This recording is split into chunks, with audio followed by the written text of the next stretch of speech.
Assalamualaikum warahmatullahi wabarakatuh. Selamat pagi anak-anak. Mari kita belajar pendidikan agama Islam dan budi pekerti. Kita mulai dengan berdoa. Bismillahirrahmanirrahim.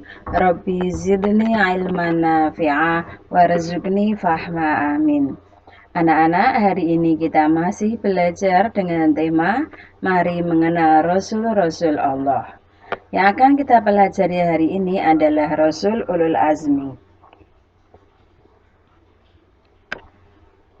Anak-anak, jika pada pertemuan yang lalu kalian telah mempelajari tentang arti Rasul, kemudian Rasul yang wajib kita ketahui ada 25 Rasul.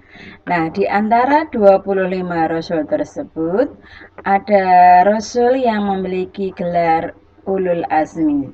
Nah, apakah yang disebut dengan Rasul Ulul Azmi? Ulul Azmi terdiri atas dua kata, yaitu ulul dan al-azmi. Ulul artinya mempunyai atau memiliki. Al-azmi artinya teguh atau tekad yang kuat. Jadi, ulul azmi artinya memiliki keteguhan atau tekad. Maka, yang dimaksud dengan Rasul Ulul Azmi artinya Rasul yang memiliki keteguhan atau tekad yang kuat. Saya ulangi lagi, yang dimaksud dengan Rasul Ulul Azmi adalah Rasul yang memiliki keteguhan atau tekad yang kuat. Jadi, para Rasul Ulul Azmi memiliki keteguhan dan tekad yang kuat dalam menjalankan tugasnya, yaitu menyampaikan ajaran-ajaran Allah. Sekarang siapa saja yang termasuk dari Rasul Ulul Azmi? Antara lain Nabi Nuh alaihissalam, Nabi Ibrahim alaihissalam, Nabi Musa alaihissalam, dan Nabi Muhammad sallallahu alaihi wasallam. Kalau kita singkat agar mudah menghafalkannya, yang termasuk Rasul Ulul Azmi adalah Mim, yaitu Nabi Nuh alaihissalam, Nabi Ibrahim alaihissalam, Nabi Musa alaihissalam, Nabi Isa alaihissalam, dan Nabi Muhammad sallallahu alaihi wasallam. Mari kita bahas satu persatu. Nabi Nuh alaihissalam, beliau termasuk Rasul Ulul Azmi. Beliau termasuk Rasul yang memiliki tekad dan keteguhan yang kuat. Beliau berdakwah selama kurang lebih 950 tahun, tapi umatnya banyak yang ingkar. Bahkan anaknya sendiri yang bernama Kan'an juga ingkar kepada Allah Subhanahu wa taala. Akhirnya Allah menurunkan azab berupa banjir besar. Tapi sebelumnya Nabi Nuh alaihissalam telah disuruh membuat bahtera atau perahu yang besar oleh Allah Subhanahu wa taala, sehingga Nabi Nuh dan para pengikutnya yang beriman bisa selamat dari banjir dengan menaiki perahu atau bahtera yang besar. Kemudian yang kedua adalah Nabi Ibrahim alaihissalam. Nabi Ibrahim alaihissalam ayahnya adalah seorang pembuat patung bernama Azar.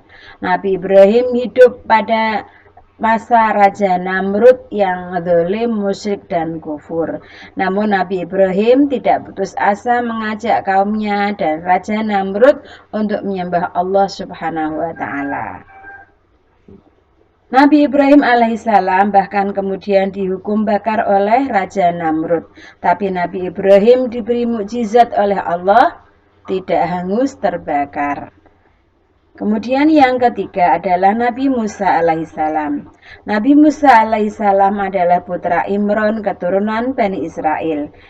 Beliau hidup pada masa Raja Fir'aun yang sangat dolim. Ketika beliau lahir, Nabi Musa oleh ibunya dihanyutkan ke sungai Nil. Karena pada waktu itu Raja Fir'aun menyuruh membunuh setiap laki-laki yang lahir. Kemudian ternyata Nabi Musa alaihissalam ditemukan oleh Siti Asiyah, istri dari Raja Fir'aun, dan Nabi Musa diasuh oleh Siti Asiyah hingga remaja. Ketika kemudian Nabi Musa diberi wahyu oleh Allah, Nabi Musa mengajak kaumnya Bani Israel untuk menyembah Allah dan tidak pula menyeru kepada Fir'aun untuk menyembah Allah. Tapi Fir'aun ingkar. Hingga kemudian Raja Fir'aun dan kaumnya yang ingkar tenggelam di Laut Merah. Oleh Allah, Nabi Musa diberi mukjizat. Tongkatnya bisa berubah menjadi ular. Tongkatnya bisa membelah Laut Merah. Dan Nabi Musa sangat berani dalam menegakkan kebenaran. Yang keempat adalah Nabi Isa alaihissalam. Nabi Isa alaihissalam adalah putra Maryam. Dengan kekuasaan Allah, beliau lahir dari seorang ibu. Nabi Isa alaihissalam berdakwah, menyebarkan ajaran tauhid, menyembah Allah Subhanahu wa taala.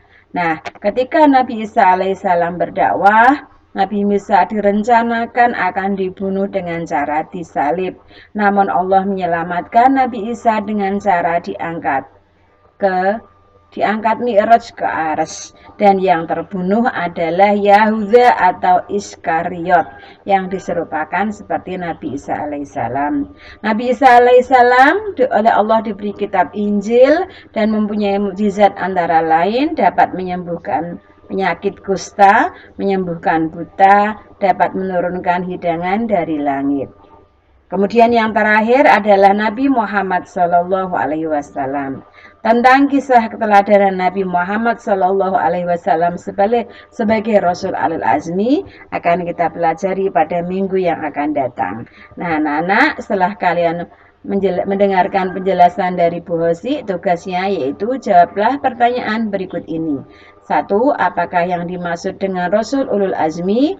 2. Sebutkan nama-nama Rasul Ulul Azmi. 3. Siapakah Rasul Ulul Azmi yang diperintahkan membuat bahtera atau perahu besar? 4. Siapakah Rasul yang berani membela kebenaran melawan Raja Fir'aun? 5. Sebutkan mukjizat Nabi Ibrahim alaihissalam. Anak-anak, tulis tugasnya di buku tulis, kemudian kalian kumpulkan saat ke sekolah. Terima kasih. Wassalamualaikum warahmatullahi wabarakatuh.